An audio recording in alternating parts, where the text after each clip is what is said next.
자, 우리 자, 구호를 힘차게 외치겠습니다. 자, 구호 준비. 우리 해찬아, 구호 준비. 좋아. 자, 갑니다. 재미있는 성경 이야기 캐스켓 MT. 감사합니다. 이 우레와 같은 박수 함성. 네, 그렇습니다. 예, 네, 그렇습니다. 네, 오늘도 우리 잠깐 복습을 하고 쭉 넘어가도록 하겠습니다. 오늘은 서로 설명하지 않고 제가 그냥 쭉쭉쭉 읽어 드릴게요. 신약은 크게 5가지의 시대로 우리는 살펴보고 있습니다. 첫 번째는 대망의 시대, expectation. 예, 그래서 기원전 430년부터 기원전 6년, 예수님이 이 땅 오시기 전 그 사건들, 헤롯이 죽을 때가 기원전 4년이에요. 예, 그러니까 바로 그때 예수님이 이 땅에 태어나신다. 그래서 430에서 6년 대망의 시대 익스펙테이션이고요. 두 번째는 메시아. 우리는 지금 이 메시아 예수 그리스도의 시대를 우리가 나눠보고 있습니다. 그래서 이 메시아 시대는 마태, 마가, 누가, 요한복음 그 4개의 복음서를 우리가 나누고 있고요. 그 다음에 세 번째는 펜타코스트, 오순절 시대입니다. 오순절, 펜타코스트. 그래서 예수님께서 돌아가신 33년 이후에 이제 기원 후 65년까지 이제 오순절 시대, 핍박에 의해서 갈라지고 이제 오순절 성령님이 강림하셔서 임하셔서 이제 놀라운 역사들이 일어난 시대고, 그 다음에 이제 가르침의 시대입니다. 티칭, 가르침의 시대. 그래서 기원 후 33년부터 95년까지 이제 흩어진 사람들, 특히 이제 가르침의 시대의 주요 인물은 누구죠? 핵심 인물? 네, 사도 바울이죠. 예, 사도 바울이 세계 1차, 2차, 3차 세계 선교 여행을 떠나면서 계속 가르치게 되죠. 예, 그래서 여기에 대부분의 성경책이 다 여기에 기록되어 있습니다. 신약 성경. 근데 마지막에는 yet to come, 아직 임하지 않은 때. 그래서 우리는 EMPTY, MT는 비었다. 그래서 캐스켓은 구약을 말하는 거죠. 캐스켓은 관이라는 영어 단어고요. MT는 비다. 그래서 예수 그리스도의 관이 이제 비어졌다라고 해서 우리는 구약과 신약을 캐스켓 MT로 우리가 함께 나눠보고 있습니다. 이제 바로 들어가도록 하겠습니다. 우리가 오늘 가장 먼저 함께 살펴볼 내용은요, 함께 읽어볼까요? 시작. 헤롯이 죽은 후에 이스라엘이 메시아를 낳는 산고를 겪다. 자, 이제 앞으로 이어지는 여러 이제 년들, 여러 해에 대해서 이제 여러분 그 예수 그리스도를 낳는 그 산고를 겪는 일들이라고 이제 최근 이야기하고 있습니다. 요약을 하고 있는데, 이 제목은요, 기원전 4년 헤롯 대왕이 이제 죽습니다. 헤롯 대왕이 죽은 다음에 이제 헤롯 대왕이 죽은 이후에 이제 극한의 어려움들이, 엄청난 핍박들이 그들에게 임하게 됩니다. 그래서 그 이스라엘의 선지자들이 이제 헤롯이 죽고 막 너무너무 큰 어려움과 핍박이 막 임하게 되니까 이제 그들이 예견하고 기대했던 건, 야, 이제 그분이 이제 곧 오시겠구나 라는 것을 더 큰 기대를 하게 돼요. 그래서 이스라엘 선지자들은 여호와의 날 직전에 이제 극심한 고난이 다가올 것, 예, 그러니까 이제 곧 메시아가 올 거다라고 이야기하고 있고요. 이사야 선지자 한번 찾아볼까요? 이사야 13장 8절 말씀을 보면요, 이사야서 13장 8절 말씀을 보면 이사야 선지자는 이야기합니다. 그들이 놀라며 괴로움과 슬픔으로 사로잡혀 해산이 임박한 여자같이 고통한다 그래요.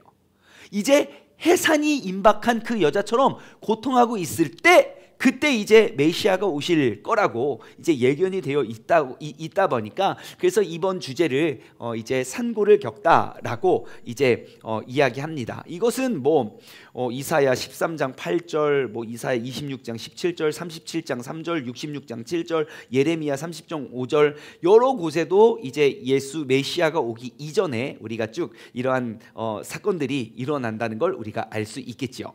그래서 여러분, 산고가 뭡니까? 산고는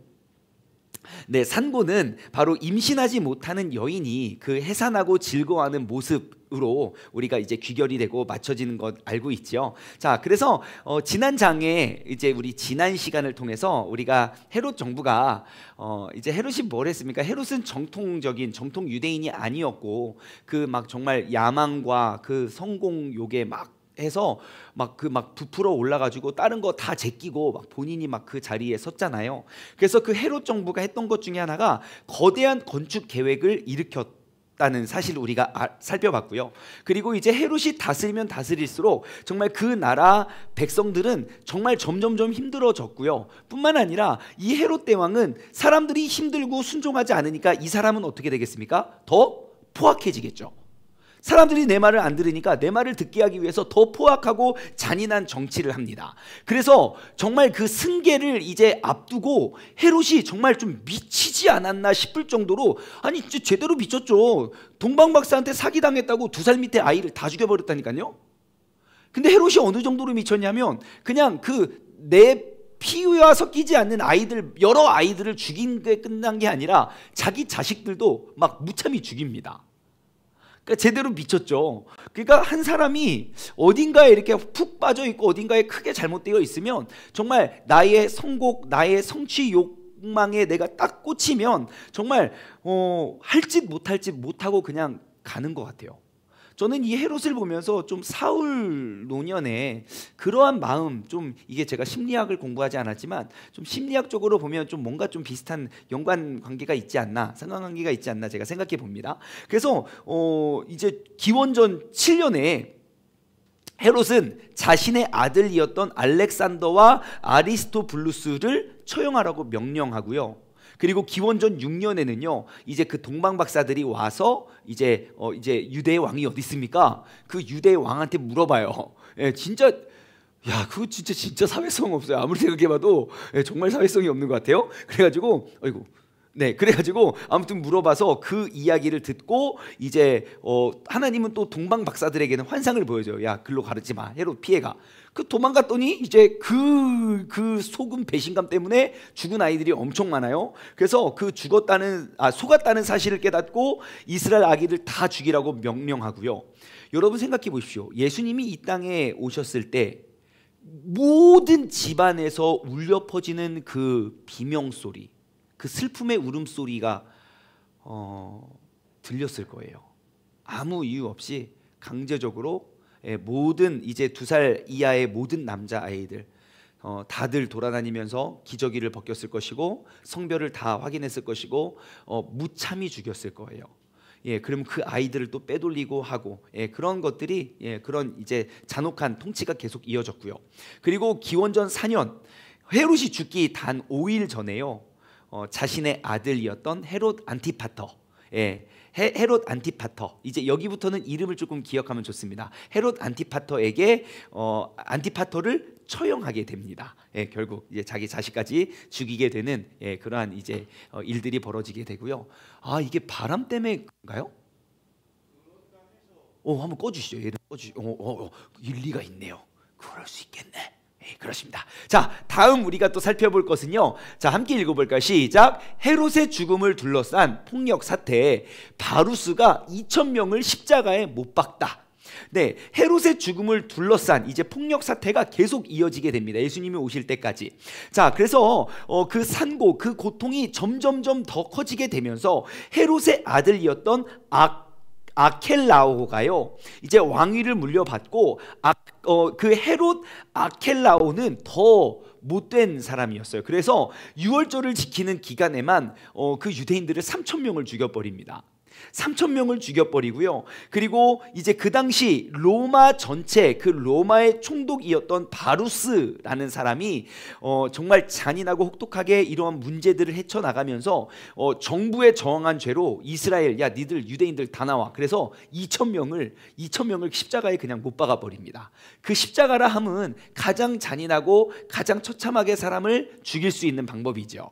예, 왜냐하면 나의 몸에 있는 모든 수분을 말려 가장 건조하고 바람 많이 부는 곳에 매달아서 이제 건조하게 수분을 조금씩 말려 죽이는 그러한 잔인한 그러한 고통이었는데요. 제가 지금 계속 이야기 드리고자 하는 내용은 무엇이냐면 이러한 어려움과 구약 성경에 예언되어졌던 것과 같이 이러한 어려움과 이러한 핍박들 속에서 무엇을 기대하게 된다?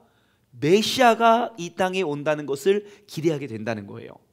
그래서 우리가 이 하나님의 역사관을 우리가 알면요, 지금 교회에 대한 핍박과 그리고 이 시대에 대한 정말 이렇게 어려움들을 우리는 그냥 절망적으로만 보기는 수는 없다는 거예요. 항상 대한민국의 모든 역사에 가장 위대한 영웅은 항상 난세에 났습니다. 항상 난세의 영웅이 나요. 그렇기 때문에 지금 이러한 무참이 그냥 사람들의 그냥 정치 정권에 의해서 수많은 사람들이 그냥 이렇게 잔인하게 죽음에 가까우면 가까울수록 우리는 더욱더 큰 기대를 하게 되죠. 아, 주님께서 이 땅에 오실 날이 그리 멀지 않았구나. 네, 그래서 또 그 다음에 우리가 살펴볼 것, 자, 함께 읽어볼까요? 가이사 아구스도가 헤롯의 세 아들 아칼레오, 안디바, 빌립을 통해 헤롯의 유언을 집행한다. 자, 여기서 가이사 아구스도는 누구냐면 로마, 지금 이제 로마의 속국이거든요. 우리가 신약 성경의 배경은 그 로마 제국의 속국이에요. 그래서 그 로마 제국이 다스리고 통치했을 때 그 나라, 그 작은 속국에 있었던 사람들을 다스릴 왕들, 그러니까 그 지역의 왕들을 우리는 분봉왕이라고 합니다. 그래서 가이사 아구스도가 헤롯 대왕이 다스렸던 그 유대 모든 지역들을 세 명의 아들, 이 이름은 우리가 꼭 기억해 두면 아주 좋습니다. 아켈라오, 시작. 아켈라오, 안디바, 빌립. 다시 한번요. 헤롯 아켈라오, 예, 헤롯 안디바, 헤롯 빌립. 예, 그 헤롯의 아들, 세 아들에게 이 가이사 아구스도가 나누어 줍니다. 그래서 이제 그런 것, 이런 이제 분봉 왕이라는 그러한 이제 그러한 칭호를 주면서요, 이제 그렇게 합니다. 그래서 사실 헤롯이 아내와 아들 중에 통치 기간 말년에 점점점 포악 정치를 했다고 했잖아요. 그래서 이제 자신이 불안하고 초조하고 막 어떻게 될지 막 고민이 많으니까 유언을 7번이나 바꿉니다. 야, 이렇게 이 사람 통해서 이렇게 하라고 해. 아니야 바꿔 저렇게 해. 아니야 바꿔 저렇게 해. 계속 7번이나 그렇게 해서 결국 이제 자식들을 죽이기까지 하는 그러한 이제 못된 그러한 이제 결론을 이제 맺게 되는데요. 자, 그래서 이제 헤롯이 죽게 되고요. 그리고 이제 가이사 아구스도가 이제 그 분봉 왕들을 세웁니다. 분봉 왕들을 세워서 이제 아켈라오, 그 다음에 안디바, 빌립에게 대해서 이제 그 나라를 통치하게 만듭니다. 그러면 이제 이 한 사람씩 아켈라오, 안디바, 빌립에 대해서 우리가 함께 살펴보도록 하겠습니다. 자, 먼저 이 아켈라오입니다. 아켈라오 함께 읽어볼까요? 시작. 유대, 사마리아, 이두메의 영주 아켈라오. 예, 이 아켈라오가 통치했던 기간도 한번 생각해 보십시오. 주전 4년에서 주후 6년까지입니다. 주전 4년에서 주후 6년이라 함은 예수님께서 활동하기 이전입니다. 예, 예수님이 태어났긴 했지만 활동하기 이전. 자, 이 아켈라오가 담당하고 있던 지역이 어디라고요? 유대, 사마리아, 이두메. 유대, 사마리아, 이두메. 자, 헤롯의 아들 아킬레오가 통치했던 곳은 유대 지역, 사마리아 지역, 이두메 지역입니다. 자, 다시 말해 헤롯이 다스렸던 전체, 헤롯 대왕이 다스렸던 그 전체 지역의 절반 정도가 이제 그 헤롯 아켈라오가 통치하게 되는데요. 아킬레오가 통치를 시작했을 때 나이가 19살입니다. 19살부터 그 나라를 다스리는데 그때 이제 6월절의 폭력 사태로 막 유대인들에 대한 막 엄청난 그런 분노와 막 이런 불만이 막 터져 나왔을 때 요셉과 마리아가 그 헤롯의 분노를 피하기 위해서 애굽으로 도망을 치게 됩니다. 어디로 도망친다고요? 애굽. 여러분 지도를 한번 생각해 보세요. 여기가 베들레헴, 우리가 알고 있어요. 여기가 예루살렘 지역이고요. 예루살렘 밑에 베들레헴 있고요. 그 위에가 어느 지역이죠? 사마리아 지역이에요. 그 위에가 뭐죠? 갈릴리 지역이에요. 나사렛 갈릴리. 예, 갈릴리, 사마리아, 유대. 애굽은 어디 있습니까? 애굽은 여기 있습니다. 예, 그래서 출애굽해서 이쪽으로 이렇게 넘어왔죠. 예, 그래서 여러분 이 지역에서 예수님이 지금 이 아켈라오 때 이거 막 너무너무 핍박이 커지니까 일로 애굽으로 도망을 갑니다. 자, 그러면 예수님이 애굽으로 도망갔다? 그리고 다시 예루살렘 지역 그리고 갈릴리로 왔다? 그것은 무엇을 의미할까요? 왜 하필 애굽으로 도망갔을까요? 옛날에 애굽에서 한번 나왔던 기억이 있지요.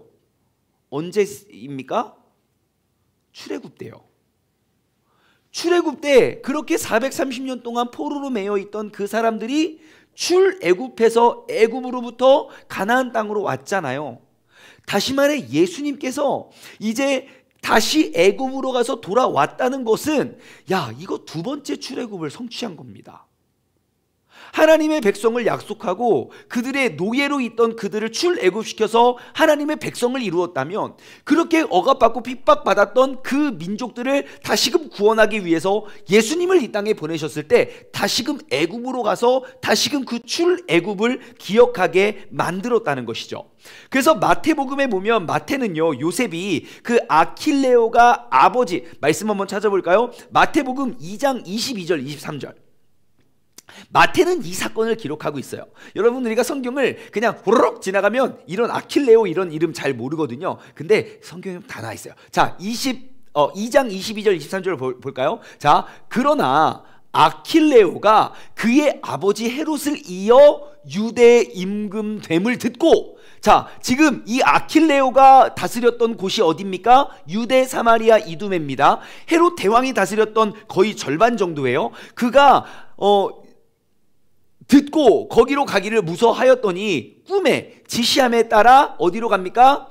갈릴리 지방으로 떠나가. 그러니까 이제 출애굽해서 유대로 도망갔다가, 헤롯 때 도망갔다가 이제 헤롯이 죽었다라는 말을 듣고 다시 이제 예루살렘 지역으로 오려고 하는데, 이 아킬레오라는 사람이 이거 막 너무너무 더 포악한 거예요. 그래서 그 천사가 꿈에 알려줘서 갈릴리 지역으로 다시 쭉 위로 올라가는 거예요. 그래서 나사렛이란 동네에 가서 사니 이는 선지자로 하신 말씀에 나사렛 사람이라 칭하라 하심을 이루려 하십니다.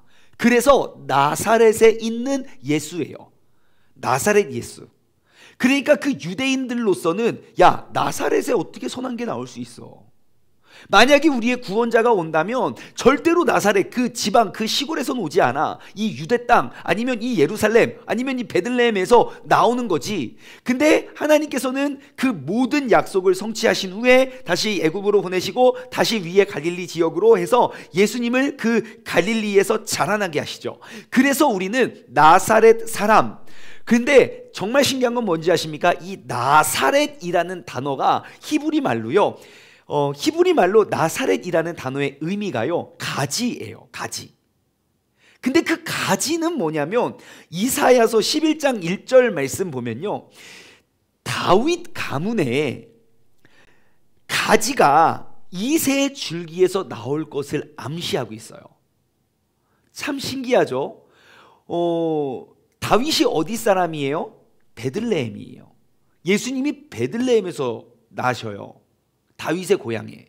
그리고 나서 예수님이 어디서 자라십니까? 나사렛에서 자라요. 근데 그 나사렛이라는 단어의 의미가 가지래요. 근데 예언에 따르면 다윗의 가문의 가지가 이새의 줄기에서 나올 것이래요. 이런 예언을 어떻게 우리가 알고 이거를 다 성취할 수 있겠습니까? 하지만 하나님의 모든 계획 속에 하나님은 그냥 자연스럽게 이루어 가시는 그 안에 그런 모든 예언들이 다 성취되고 이루어진다는 사실을 여러분 꼭 기억하시기 바랍니다. 그래서 성경을 아무리 보고 또 뒤집어 보고 또 이게 엎어봐도 정말 신기한 책이 틀림없습니다. 자, 그래서 이제 아킬레오는요 9년간 통치를 합니다.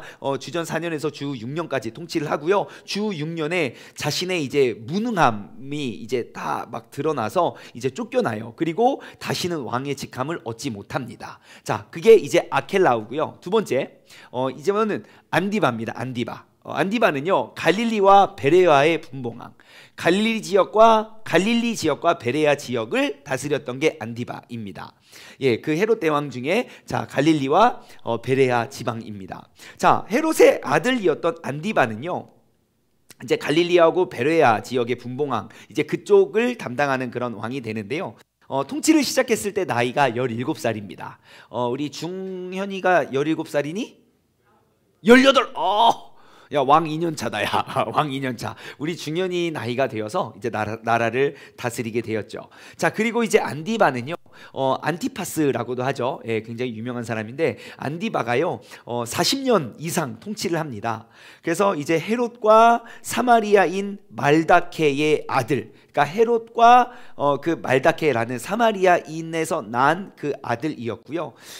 예수님이 공생의 기간 동안 지금 40년 이상 다스렸다고 했잖아요. 그러니까 예수님 공생의 기간 동안 그 지역 갈릴리와 베레아 지역을 담당하고 다스렸던 그 분봉왕이 바로 헤롯 안티파스예요. 헤롯 안디바.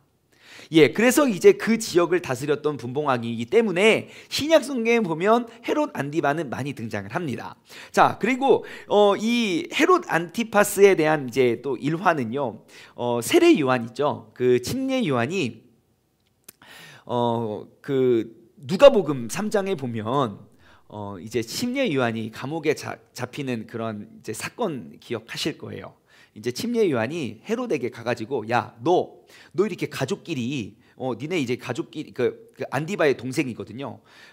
그래서 이제 그 헤로디아하고 이제 결혼을 하는 거예요. 그래서 니네 야 그거 법적으로 어긋나. 왕한테 가서 이제 세례 요한이 대들죠. 그래서 바른 말 했다가 어떻게 됩니까? 감옥에 갇혀요. 그리고 그 감옥에서 나오지 못하고 참수를 당하죠. 예, 그 헤롯이 이 헤롯 안디바. 예, 헤롯 안티파스. 예, 그래서 이제 그러한 대구 말하고요. 예수님도 이 헤롯 안디바를 만납니다. 예수님이 만나서 뭐라고 하는 줄 아십니까? 이 헤롯한테 야, 나 저 여우 같은 것. 그러면서 그 예수님을 그 헤롯에게 여우라고 칭한 그 여우가 이 여우입니다. 이 헤롯 안디바 여우. 예, 그래서 헤롯 안티파스는 예루살렘에서 예수님이 이제 신문을 받을 때 그 경멸한 태도로 그를 대하고요. 그리고 이제 기원 후 39년에 안티바가 반란을 꾀한 죄로 이제 고발을 당해서 결국 이제 갈릴리 지역으로 추방을 당하고 그곳에서 고통스럽게 죽게 됩니다. 예, 이제 조금 이제 그 헤롯이 똑같은 헤롯이 아니라는 거 조금 이제 퍼즐이 맞춰지죠. 아무튼 이 사람은 이제 세례 요한한테 이제 세례 요한이 가서 야, 당신 그거 잘못했습니다 했다가 감옥에 가뒀다가 목 자르고, 예, 그 다음에 예수님이 저 여우한테 내가 아무 말도 하지 않겠다. 그 여우가 안디바고요.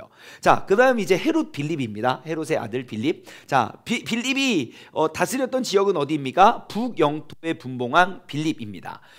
북영토의 분봉왕 빌립 보시면요, 주전 4년에서 주 34년까지 빌립도 굉장히 오랜 기간을 다스리게 되지요. 그래서 이제 헤롯의 아들 빌립이요, 이거는 조금 어려운 용어니까 그냥 듣고만 지나가세요. 어디를 다스렸냐면 가울라니티스, 드라고닛, 요단강 상류인 그 피니아스, 그러니까 우리 성경에는 많이 나오지 않는 그런 지역들인데요, 그 인근 지역들의 분봉왕이 됩니다. 그리고 통치를 시작했을 때는 16살이었고요. 그 빌립은요, 그 헤롯과 예루살렘의 클레오파트라 사이에서 난 아들입니다. 예, 그래서 그곳에서 났고, 그가 이제 새로운 이제 신도시를, 그 도시와 신전을 건설합니다. 그 도시의 이름이 바로 파니아스라는 지역의 도시를 건설하는데요, 그 도시의 이름을 뭐라고 하냐면 빌립보 가이사랴라고 합니다. 가이사랴 빌립보, 그 북쪽의 이방 지역이에요. 가이사랴 빌립보, 빌립의 가이사랴라는 뜻이거든요. 자, 여러분, 그곳은 조금 유명한 곳이지요. 예수님이 제자들과 후에 가이사랴 빌립보 지역에 이르러서 그 많은 그 카이사르 황제를 이제 상징해서 그의 이름을 따서 지은 그 지역에 가서 제자들에게 물으시죠. 야, 사람들이 나를 뭐라고 하냐? 더러는 이사야라고 하고, 더러는 선지자라고, 더러는 너희는 나를 누구라고 하냐? 그때 베드로가 멋진 그 명언을 남기지요. 주는 그리스도시요 살아계신 하나님의 아들입니다. 너의 이름이 베드로다. 내가 이 반석 위에 나의 교회를 세우겠다. 그때 나오는 그 교회라는 단어가 신약 성경에 첫 번째로 나오는 에클레시아, 그 교회라는 단어가 바로 거기서 나오는 거죠. 예, 그게 바로 빌립이 지었던 그 빌립보 가이사랴라는 도시에서 일어난 그것이죠. 자, 그리고 이제 빌립은 주후 34년에 죽게 됩니다. 그리고 그의 영토는 그의 조카인 헤롯 아그리파 1세, 헤롯 아그리파 1세. 왜 저 친구가 초점을 못 잡는 이유는, 예, 그러니까요. 자꾸 오토포커스가 전사님 이거 도와주셔야 돼요. 예, 예, 초점 좀 잡아주세요. 네, 근데 뿌연한 얼굴로 짠. 계속 어려움을 당하고 있습니다. 자, 그래서 우리가 여태까지 이제 헤롯에 대해서 쭉 이야기를 나눠봤어요. 그래서 제가 이제 이것을 좀 정리해봤습니다. 여러분 이제 오늘 이후로 우리가 다시는 이 헤롯 때문에 우리가 조금 어지러움을 겪지 않았으면 좋겠어요. 부탁을 드리기 위해서 제가 이제 표로 정리해 봤는데요. 신약 성경에 등장하는 헤롯, 예, 사실 헤롯들이죠. 헤롯들. 예, 이름은 헤롯이라고 나오지만 그 칭호를 갖고 있는 사람들의 족보입니다. 자, 총 몇 명이 등장한다고 했습니까? 아까 신약 성경에 등장하는 헤롯은 7명입니다. 7명. 예, 7명이고요. 자, 헤롯 대왕, 먼저 그 헤롯 대왕이 있고요. 그리고 그의 아들 헤롯이 죽고 몇 년에 죽었다고요? 기원전 4년에 죽고, 그리고 그 이후에 이제 3명의 아들들이 그 왕위를 이어갑니다. 첫 번째 헤롯 아켈라오. 누구라고요? 헤롯 아켈라오. 이 사람은 어디 지역을 다스렸다고요?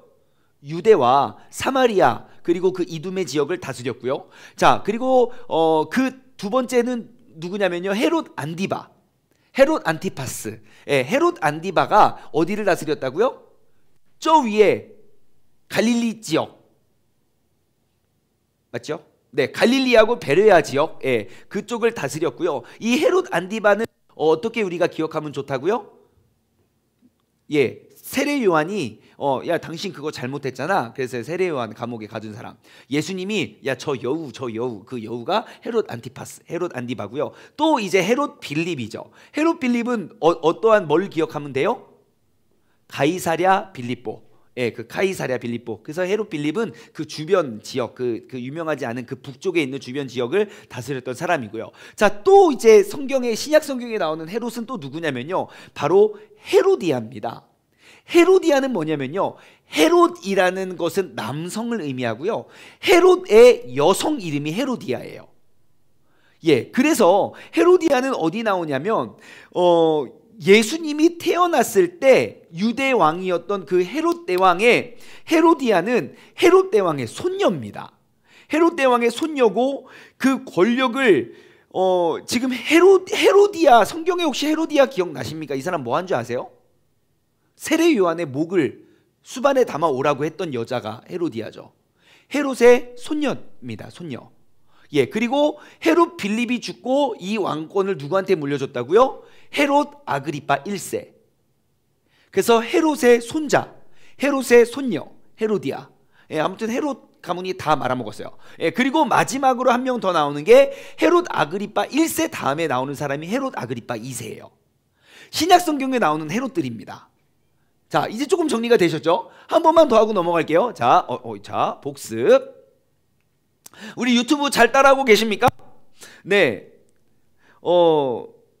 기인경 집사님 할렐루야. 남건순 권사님 할렐루야. 김성수 권사님 할렐루야. 김영미 집사님 모두 할렐루야. 자, 우리 신약 성경에 나오는 헤롯에 대해서 우리가 지금 정리를 하고 있습니다. 예, 성경에 뭐 헤롯 다 똑같은 사람이 아니고요. 예, 우리가 알고 있는 헤롯 대왕은 예수님이 출생함과 동시에 이제 죽고요. 예, 그 헤롯 대왕 이방인 출신이고요. 정통 유대인이 아니고, 내가 그 정통성을 따지기 위해서 막 그 유대인의 여자랑 막 결혼하고 막 오만 것 다 했지만 결국 자격지심 때문에 막 이상한 짓 많이 하고 포악한 왕입니다. 자, 헤롯 대왕이 죽고 나서 3명의 아들들에게 물려줬습니다. 첫 번째 헤롯 아켈라오.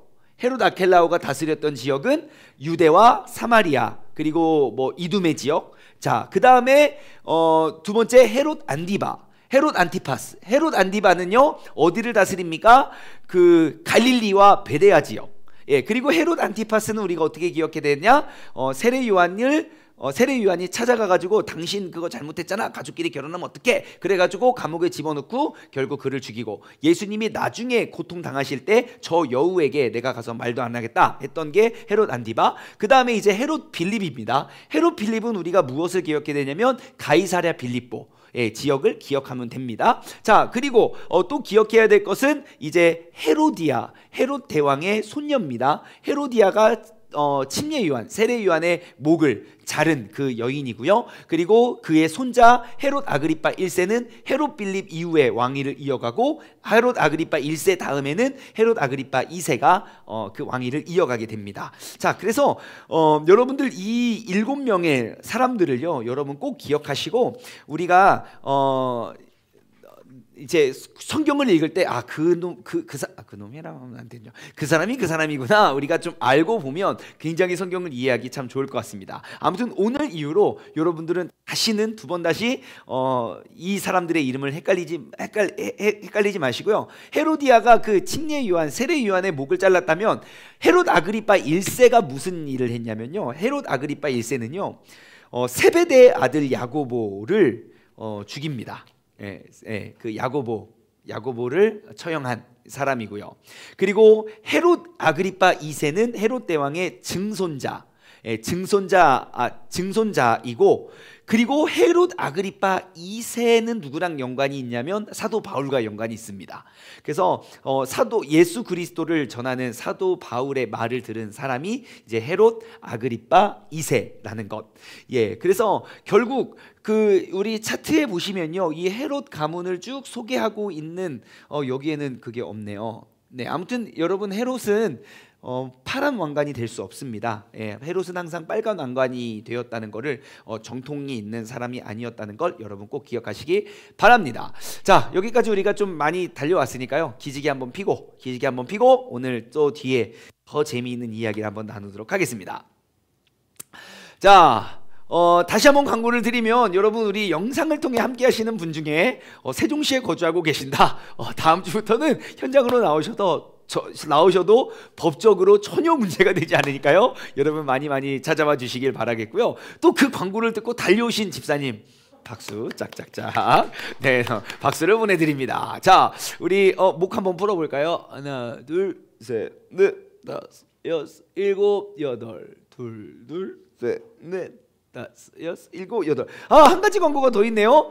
우리 아침 운동을 우리 아침마다 8시에 하잖아요. 그거를 특세 때는 특세 마치고 바로 운동하자는 제안이 들어와서 제가 이따 컨펌하고 확실해지면 내일 새벽 예배 때 광고를 하겠습니다. 그래서 새벽 예배 올라왔어요? 끝나고 한대요? 할렐루야. 그러면 우리가 그 특세 기간 동안에는 특세에서 은혜 받고 바로 이어서 운동하고 하면 좋을 것 같습니다. 자, 목 왼쪽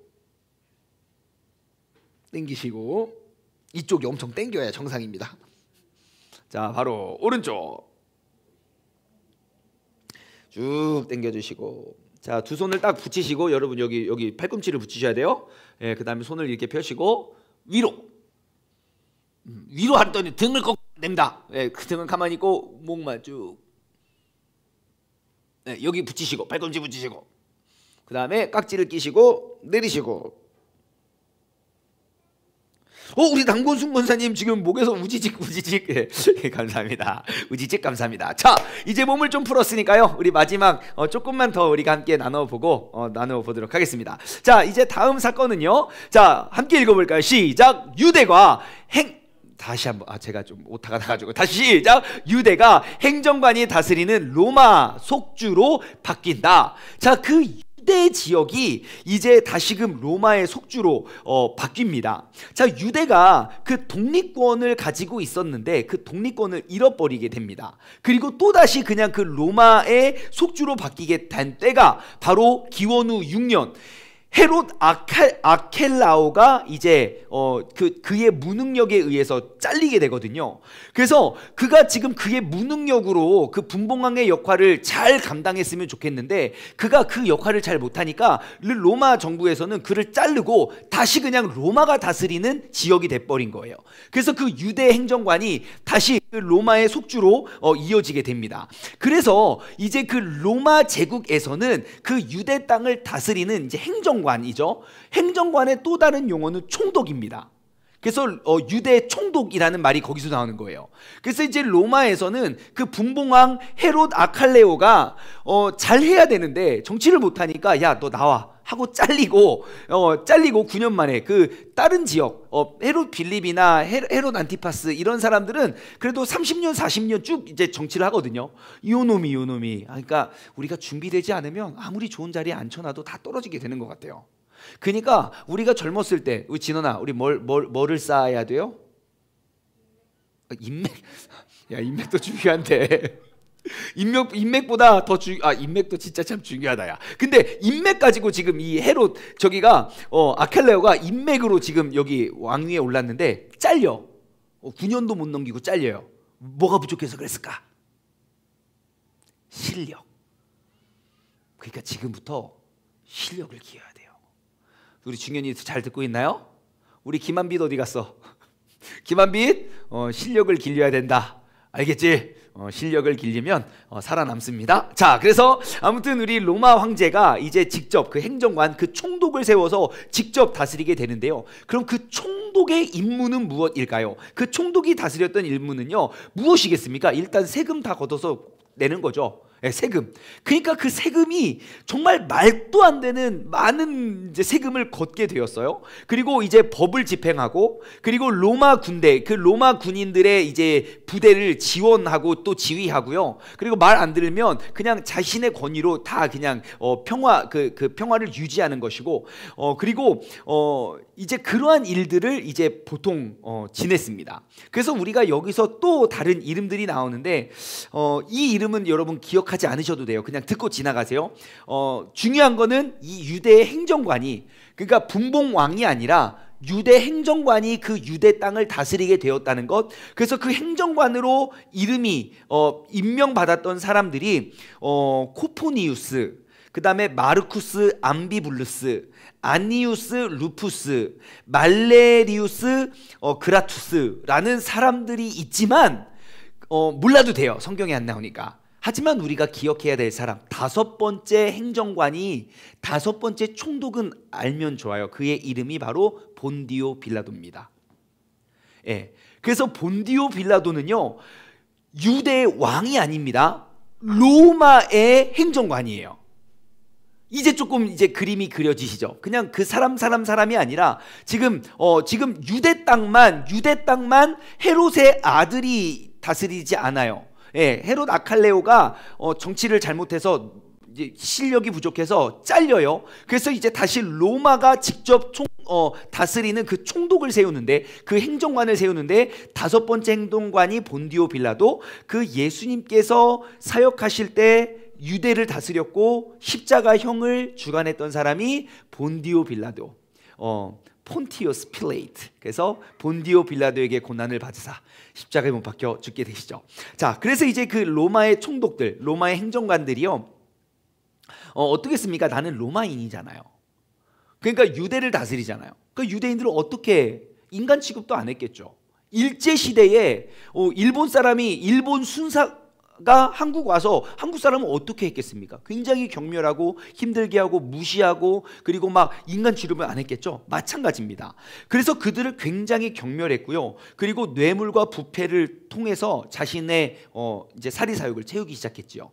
그러니까 그 밑에 있던 세리들, 세금을 징수하는 세리들이 얼마나 미움을 받았겠습니까? 그러한 상황 속에 로마의 그 총독의, 어떻게 말하면 이건 좀 방송 이런 말 해도 될지 모르겠어요. 아무튼 따까리 역할을 맡았던 그러한 사람들이니까 얼마나 얄미워요. 예, 그런데 이제 예수님은 더 얄미운 건 뭡니까? 그런 세리들을 찾아다니면서 그들에게도 구원이 있다고 말하니 이 정통 유대인들은 어떻게 됩니까? 거꾸로 돌겠죠.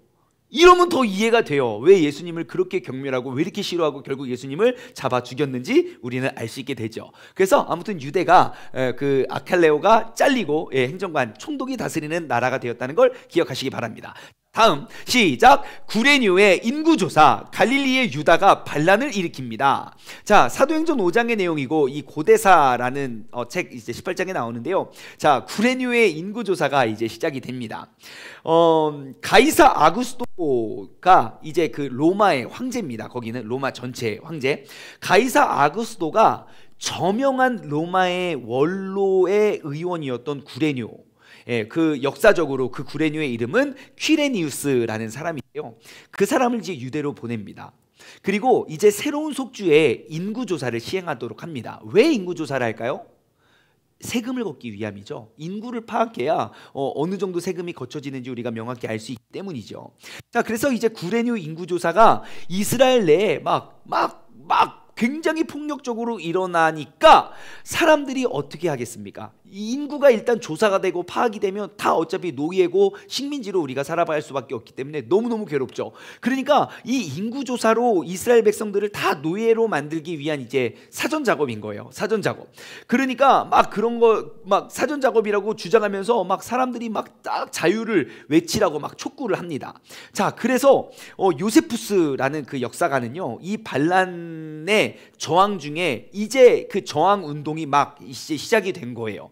그래서 이 인구 조사가 막 이루어질 때 이제 갈릴리의 그 유대 사람들이 막 이제 반란을 일으키면서 결국 기원 후 주후 66년에 로마와 끔찍한 전쟁을 벌이는 원인이 바로 여기에 그 구레뉴의 인구 조사가 아닐까, 역사가들은 그렇게 생각을 하게 됩니다. 그래서 그 이제 반란을 일으켜서 칼이라는 그림을 여러분 꼭 기억하시기 바라겠고, 그리고 이제 행정관이 바뀌었을 때 그림 여기 보면 이제 돈이잖아요. 다 세금을 다 뜯고 사람들을 못 살게 굴었다는 것, 그래서 그림을 표시해 놓고. 자, 다음입니다. 자, 오늘은 여기까지 우리가 나눴으면 좋겠는데요.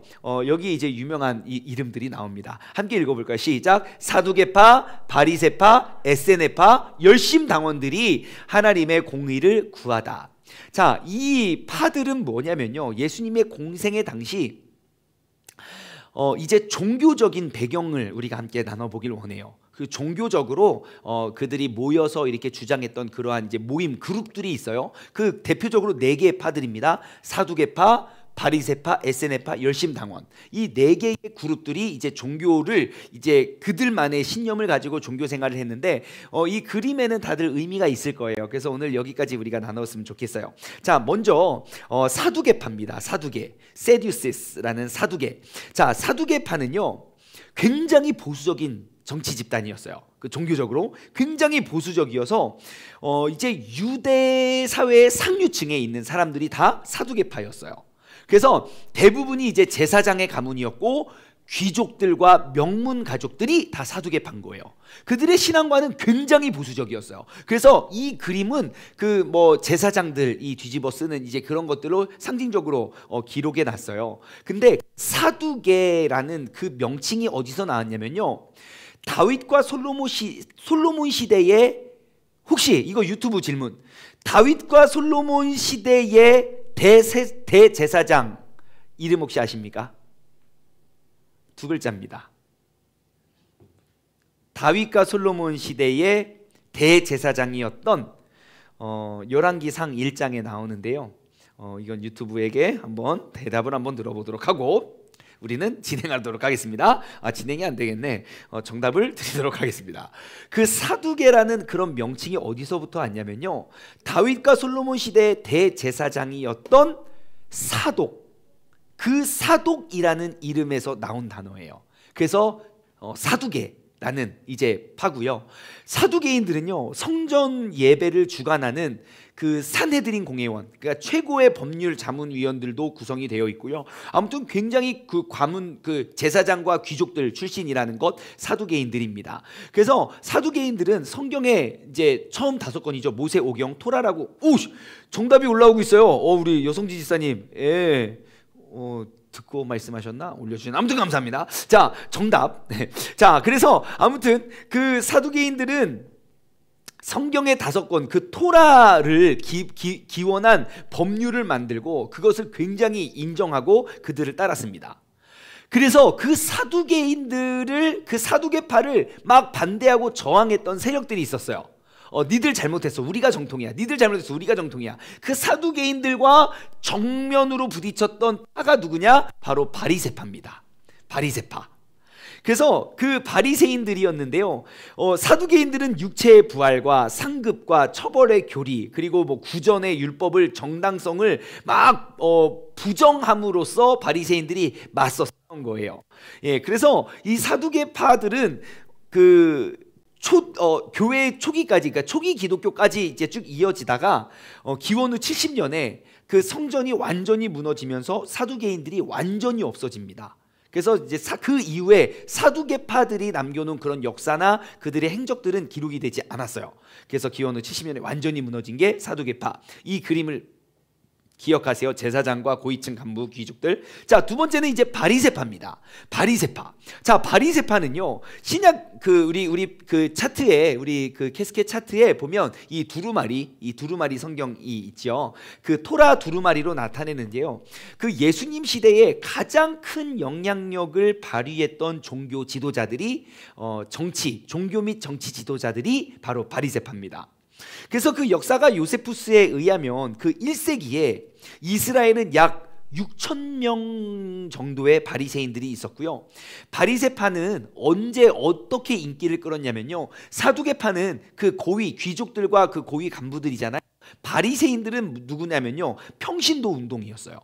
하나님의 말씀 그대로를 우리가 지키고 따르겠다는 그런 평신도 운동이 바로 바리새인들이었어요. 그러면 그 바리새인이라는 용어는 어디서, 그 명칭은 어디서부터 나왔냐면요, 분리되다, 거룩, 그 분리되다라는 의미를 가진 히브리어 동사 파라시라는 단어에서 나온 거예요. 그러니까 그들은 이름 자체가 우리는 분리됐고 우리는 구별됐다, 우리는 그래서 거룩한 사람이다 라는 그런 평신도들에 의해서 막 일어났던 그러한 운동입니다. 그래서 이 명칭, 그 바리새인, 그 파라시라는 단어가요, 모든 제의적인 불결함에서 정말 근본적으로 우리는 분리되다, 우리는 스스로 구별된 자로 그들은 여겼고 열심히 따랐습니다. 그래서 이 사람들의 특징은 그 토라, 모세오경, 그래서 이제 이 그림을 했는데요, 모세오경에 기록되어 있는 모든 것들을 우리는 다 지킨다. 그것이 구원받는 길이다. 그래서 그런 것들에 대해서 반하는 것들을 다 이제 저항하고, 그래서 사두개인과 바리새인은 친하지 않아요. 근데 언제 사두개인과 바리새인이 하나가 되는 줄 아십니까? 예수님 잡아 죽일 때요. 사두개인들도 고발하고 바리새인들도 고발합니다. 이 악을 행하는 데는 정말 모든 원수들이 정말 한 가족이 되는 것 같아요. 자, 그래서 아무튼 그 바리새인들의 특징은 뭐냐면, 그 모세오경에 있던 모든 가르침들을 내가 받았기 때문에, 그것에 영향을 받았기 때문에 그런 모든 토라에 기록되어 있는 모든 율법들을 우리가 지켜내는 것이 나의 거룩함, 나의 구별됨으로 그들은 여겼던 거예요. 그래서 그런 모든 것들을 내가 성취하고 이루는 것에 나의 모든 것들을 다 바친 거죠. 그리고 그 평민들에 의한 막 그런 운동이기 때문에 누구보다도 내가 더 뛰어나고 누구보다도 더 잘 보여야 되는 거예요. 그러니까 그 바리새인들의 그 행위들이 정말 정통 바리새인들보다 나중에 바리새인들을 보면요, 점점 거룩해지는 게 자기들끼리 경쟁이 붙어서 성경에, 그러니까 모세 오경에 기록되어 있지 않는 내용들까지도 자기들이 막 만들어서 그러니까 금식일이 막 점점 늘어나고요. 막 지켜야 할 것들이 점점 많아지게 되었다는 그런 오류도 발생하게 된다는 것이죠. 근데 이제 그들의 성경적인 해석과 생활 방식은 항상 계속 잘 전달되어졌고, 그리고 결국 구원의 값 역시, 구원도 어떠한 은혜에 의해서가 아니라 우리가 모든 구전과 모든 율법, 그러한 장로들의 전통, 그 율법의 행위를 내가 다 지키는 것으로 우리는 구원을 얻을 수 있다라고 믿었던 거예요. 그러니까 그것을 태어나면서부터 그 율법에 흠이 없는 삶을 살아왔던 사람들한테 예수님이 은혜로 말미암아 구원을 받는다, 이렇게 말해버리니까, 야, 그거 별로 중요하지 않아. 그래놓고 율법을 계속 어기는데 자기가 구원자래. 나는 단 한 번도 어길 생각도 못 해본 것들을 막 어겨가면서, 심지어 안식일에 그 모든 것들을 쉬고, 그들은 설거지도 안 한다니까요. 요리도 안 하고, 그것도 일이니까. 심지어 그 바리새인들이 지금 천주교 이런 정통을 이어가는데요, 그들은 교회도 내가 몇 걸음, 그 걸음수를 재고요, 예를 들어 100걸음은 그냥 편안하게 걸을 수 있는 일이 아니에요. 근데 101걸음부터는 좀 일이에요. 그러면 100걸음 이내에 교회를 하나씩 다 세운 거예요. 일을 하지 않기 위해서. 그 율법을 그대로 지켜야 되니까. 그러니까 100걸음 이내에 있는 교회만 갔다 오고, 설거지도 안 하고 아무것도, 요리도 안 하고 아무것도 안 해요. 그게 그들이 구원받는 길이라고 하는데, 예수님은 100걸음이고 1000걸음이로 막 가시더니 막 기적도 행하시고 막 안진뱅이 일으키고 막 눈먼 자 뚱뚱이 하고, 그러니까 이 사람들이 용납할 수가 없는 거예요. 그래서 예수님을 잡아 죽이게 되는 것이죠. 자, 아무튼 그 바리새인들의 특징은 그 하나님이 이스라엘에 강림하기 위한 필수 조건이 바로 그 모든 모세오경에 기록되어 있던 모든 율법을 신실하게 지키고 행하는 것이라고 그들은 믿어왔던 사람들입니다.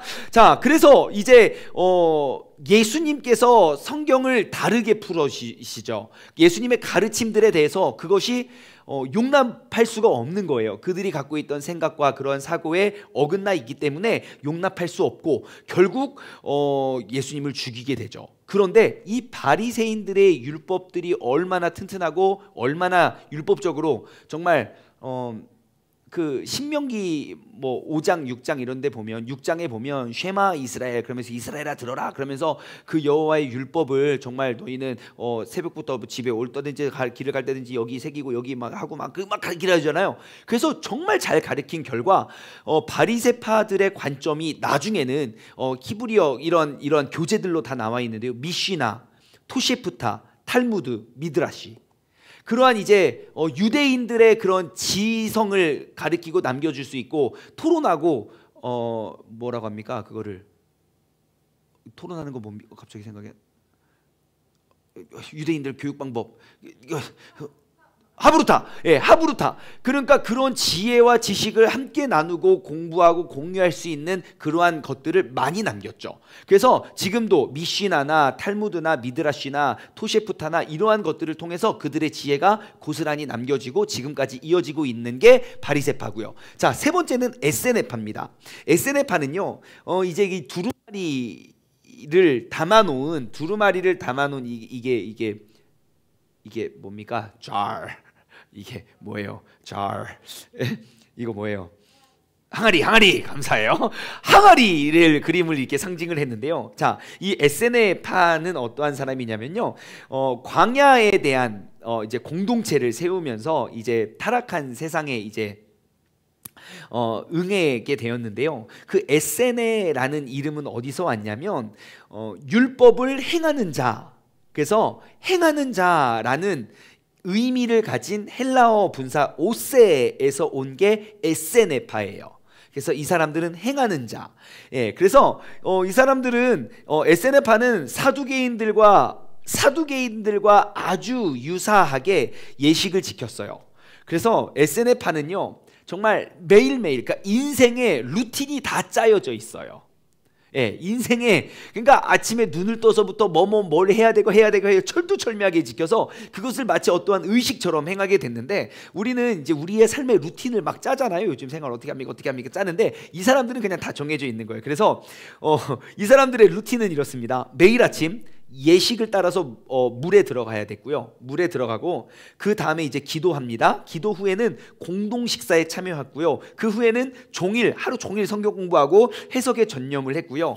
엄격한 공동체 규율을 지키면서 예식을 통한 정결을 유지했던 사람들이에요. 그런데 이 에세네파의 신념과 그런 관습이 어디서 발견이 되냐면 이게 되게 중요한 문서가 발견이 되는데요. 그 에세네파라는 그 파가 그렇게 유명하지 않았거든요. 근데 이 존재와 이 사람들이 행했던 일들을 우리가 어떻게 발견하게 되냐면 1947년 엄청나게 종교적으로 정말 혁명 같은 일이 벌어지게 됩니다. 1947년 그 사해 주변에서 사해 근처 동굴에서요. 사해 사본, 그러니까 사해 지역에서 이제 이러한 성경의 필사본들이 발견이 됐는데요. 이러한 항아리들 있죠. 그러한 이제 필사본을 담아 놓았던 이 항아리가 그 근처 동굴에서요. 대략 한 1000여 개에 달하는 다양한 문서들이 발견이 된 거예요. 무더기로. 그리고 그 사해 사본은 지금까지 모든 성경에 이거 진짜 모든 사람들이 인정하는 이거 진짜 원어에 진짜 가까운 해석이라고 보는 게 바로 이 사해사본이거든요. 그래서 그 보관용 단지에 보관되어 있어서 이 에세네파에 대한 그런 실체나 그러한 사람들의 행했던 모습이나 그래서 이제 그 그림을 이렇게 그려놓게 된 겁니다. 예, 그래서 이제 그 유대와 그 유대하고 아까 그 60년, 70년 기원 후 70년대에 유대하고 큰 전쟁이 로마하고 큰 전쟁이 일어났을 때 그때 숨겨 놓았던 걸로 그들은 보고 있어요. 그러다가 이제 나중에 발견이 되지요. 그래서 지금까지도 사해사본 그때 이제 발견된 그런 놀라운 역사를 통해서 현재 우리가 보유하고 있는 구약의 사본 중에 가장 오래되고 가장 정통성 있는 그러한 사본이 바로 사해사본이 됩니다. 그래서 이 두루마리가 발견되면서 수천 년에 걸쳐서 걸쳐진 그 성경의 전승이 그냥 이러한 전승들 쭉 있잖아요. 그런 것들을 다 비교하고 대조하면서 야, 이게 진짜구나 라는 것들을 정말 많이 발견하게 된 그러한 이제 중요한 사본의 발견이었고요. 자, 그리고 이제 에세네파의 문제는 이제 이스라엘이 타락하고 세상과 타협하게 됐고 뭐 그래서 결국 무너지게 되었고요. 예, 그리고 이제 네, 그렇게 된 게 이제 에세네파. 마지막으로 이제 열심당원들. 오늘 이 마지막 그 열심당원들까지 나누길 원하는데요. 어이구.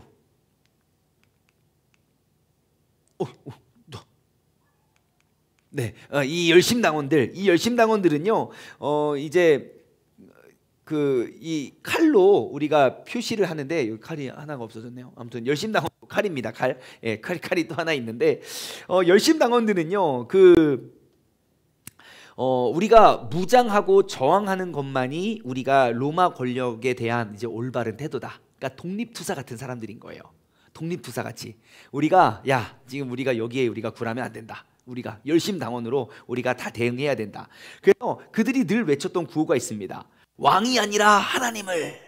한번 외쳐볼까요? 시작. 왕이 아니라 하나님을. 그들은 왕이 아니다 하나님이다. 아무리 그 로마의 왕들이 우리를 다스리고 이렇게 통치해도 우리는 그 왕이 아니라 하나님을 우리는 따른다 라고 해서 구레뇨가 아까 구레뇨가 인구조사할 때 있잖아요. 구레뇨가 인구조사할 때 반란을 일으켰던 맞서 일어나면서 이 열심당원들에 의해서 큰 싸움이 이루어지게 되죠. 자, 그런데 열심당원, 여러분 성경을 잘 보시면 예수님의 제자 중에 예수님이 열심당원 뽑은 거 아십니까? 예, 그 예수님의 이름은 시몬이라는 사람이에요. 한번 말씀 찾아볼까요? 누가복음 6장 15절. 예수님은요, 그 열심당원, 그러니까 세리도 뽑고요, 열심당원도 뽑고요, 갈릴리에서 물고기 잡던 사람도 뽑고요. 그러니까 예수님의 그 인사권에 대해서 좀 아시겠습니까? 정말 다양한 사람들을 잘 뽑습니다. 자, 한번 보세요. 자, 예수님이 뽑았던 마테와 도마와 알페오의 아들 야고보와 셀롯이라 하는 시몬과, 자, 셀롯이라는 시몬, 그 다음 봐볼래요? 예, 그 셀롯이라는 시몬인데요. 예, 아무튼 쭉 그 이름이 나와 있는데 그 셀롯이라는 시몬이 바로 열심당원입니다. 예, 그래서 그들은 완전 무장하고 그렇게 이제 로마를 이제 저항했던 그러한 사람들이었던 것이죠. 자, 오늘은 우리가 함께 여기까지 나눠보길 원해요. 여러분 오늘 꼭 기억하셔야 될 것, 오늘 크게 두 가지 기억하면 될 것 같아요. 헤롯, 성경에 기록되어 있는 그 헤롯 총 7명이었어요. 7명 여러분 기억하시고 한번 볼까요? 네, 많이 왔구나. 네, 그래서 아무튼 다음에 보도록 하겠고요. 예, 우리 헤롯에 대한 그 7명 헤롯. 자, 헤롯 대왕이 있고 그의 아들 아켈라오, 잘려요. 무능력해서. 무능력해서 잘려서 어떻게 됩니까? 로마가 직접 그 유대 땅을 통치하면서 행정관들 총독을 세웠게 됐죠. 그 예수님의 행적이고요. 그리고 헤롯 안디바는 뭐한 사람이었어요? 네네네, 여우 같은 사람이에요. 예수님이 돌아가기 전에 저는 여우랑 상대 안 한다고 그 여우고, 세례 요한, 침례 요한을 잡아 죽인 사람이고, 그 다음에 헤롯 빌립은 가이사라 빌립보 지역에 왕궁을 세웠던 사람이고요. 헤로디아는 헤롯의 여자 이름이 헤롯의 여자 이름이고, 그리고 헤롯 아그리파 1세가 있었고, 이 사람이 야고보를 죽이고, 헤롯 아그리파 2세가 이제 사도 바울이 행동했을 때 있었던 사람들이고요. 그리고 그 당시 있었던 그 그 종교 세력들, 사두개파, 바리새파, 에세네파, 열심당원들 있었습니다. 사두개파는 제사장, 고위층 간부들, 그런 정통성을 띠는 사람, 바리새파는 평민들에 의한 거룩 운동, 우리는 구별됐다라고 해서 거룩 운동을 일으켰던 사람들. 그리고 에세네파는 그 사두개파랑 굉장히 비슷해요. 그런데 이 사람들이 기억해야 될 건 이 사람들이 남겨놓았던 그런 사본들, 그것들이 그 사회 사본에서 정말 많이 발견됐고, 열심당원은 칼입니다. 우리가 왕이 아니라 하나님을 외쳤던 사람들. 이러한 종교적인 그리고 정치적인 배경을 알고 성경을 보시면 아주 신약성이 더 재밌어질 겁니다. 자, 그 다음에 더 재밌는 이야기는 다음 주 이 시간에 이어가도록 하겠습니다. 자, 시간이 지났으니까요, 오늘 주기도문하고 오늘 바로 마치도록 하겠습니다. 함께 주기도문 하겠습니다. 하늘에 계신 우리 아버지여, 이름이 거룩히 여김을 받으시오며 나라에 임하옵시며 뜻이 하늘에서 이루어진 것 같이 땅에서도 이루어지리이다. 오늘날 우리에게 일용할 양식을 주옵시고 우리가 우리에게 죄 지은 자를 사하여 준 것 같이 우리 죄를 사하여 주옵시고 우리를 시험에 들게 하지 마옵시며 다만 악에서 구하옵소서. 나라와 권세와 영광이 아버지께 영원히 싸움나이다. 아멘. 오늘도 수고하셨습니다. 우리